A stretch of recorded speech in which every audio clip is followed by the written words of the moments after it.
Oh, I don't fucking think so.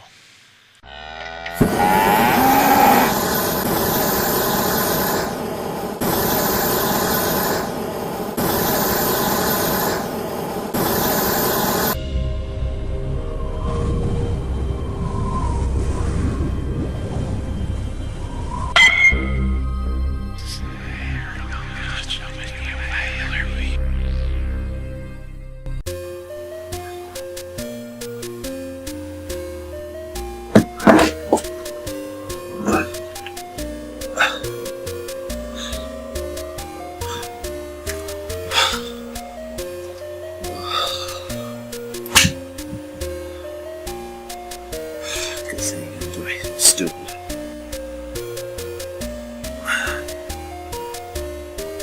Oh hey, welcome to whatever. No bullshit behind all that. I was just recovering from my own New Year's celebration when it seems I've been out for about 8 days. How I never died from that was a mystery to me. Well, while I was in my drunken coma, I realized mostly over the past year all my stirs were on things that I liked. Or at the very least nitpicked. But never something I truly hated. So after doing some digging in the back of my head, it dawned on me. Since this got me powerless in the first place, why don't I rank on Godzilla one more time?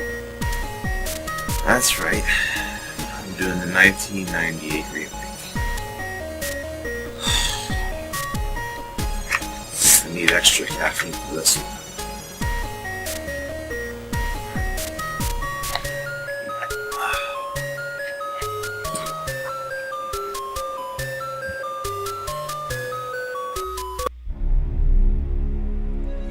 Now I know what you're thinking. Nostalgia Critic did this already, and you're right. However, he did it in the perspective of someone who hates all American Devil, as well as someone who isn't really a fan of the Godzilla series they were remaking. Whereas I'm a fan of his early work, and grossly hate their new stuff. The movie was directed by the same guys that did Stargate, Universal Soldier, and Independence Day. Before they started doing the same disaster flick over and over and over again. I believe it was when they did this movie when things started going wrong. Though I think Day After Tomorrow may have inadvertently predicted last year's ice storm. This movie begins like every other Godzilla flick, with a nuclear explosion. Except instead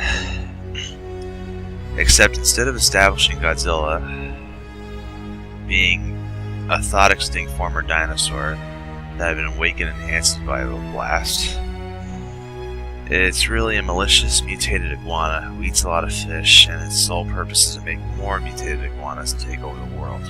Wow. You missed the entire mark exactly. First of all,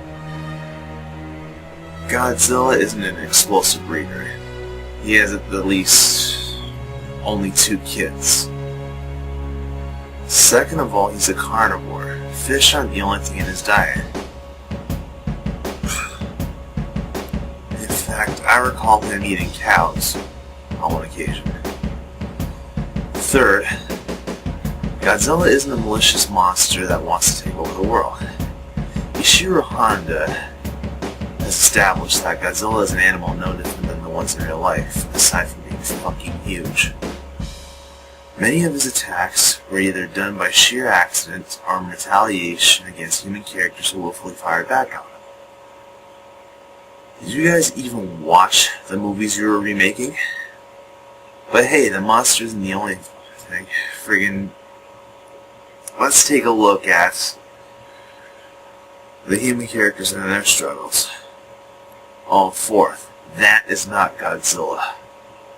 To further hammer the point, here's a picture of what he would have looked like had US was not taken over.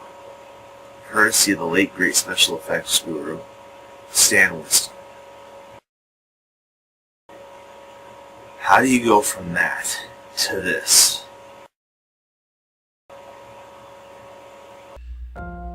We have Nick Totopoulos, an expert on radiation-based mutations. He's the Amani of the group. His job is to find out what Godzilla is. Audrey Timmons, his on-again, off-again girlfriend, wants to be taken seriously as a reporter. So seriously that she stabs him in the back and gets him fired, just for getting information from him. Her friend Animal, a cameraman whose only cool moment was surviving nearly getting stepped on. And Philippe, a leader of the French army whose team is sent to stop Godzilla.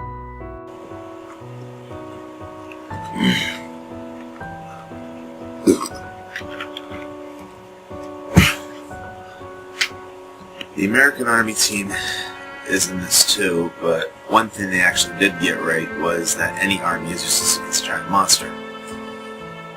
That is until they managed to actually hit the thing. With the exception of Nip, Animal, and Philippe, there's not a single character worth redeeming in this.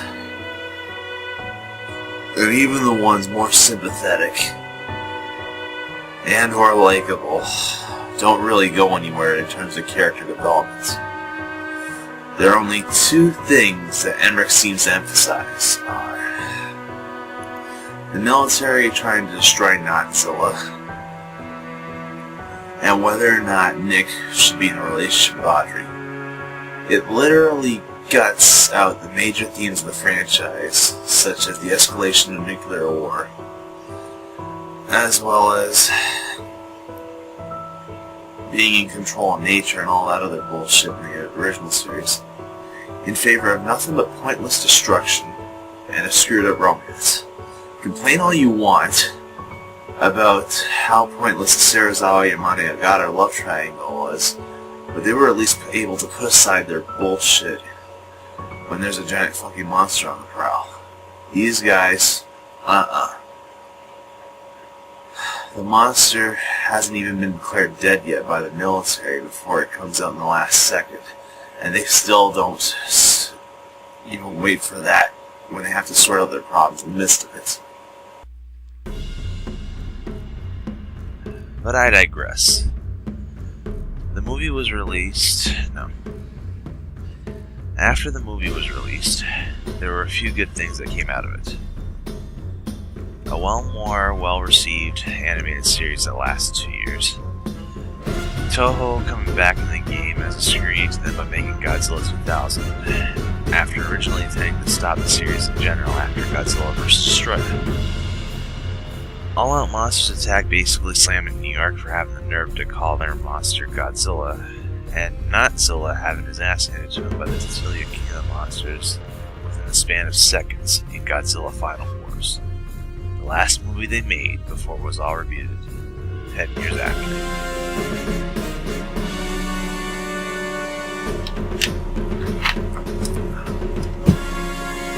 The animated series was what got me interested in the movie to begin with. I regret every single minute of it. This movie was a waste of both time, plot, and character. And I hope Zilla comes back in the Legendary series just so Gojira can rip the new one. As usual, debate, argue, let me know what I missed. Stay tuned for more. God damn it.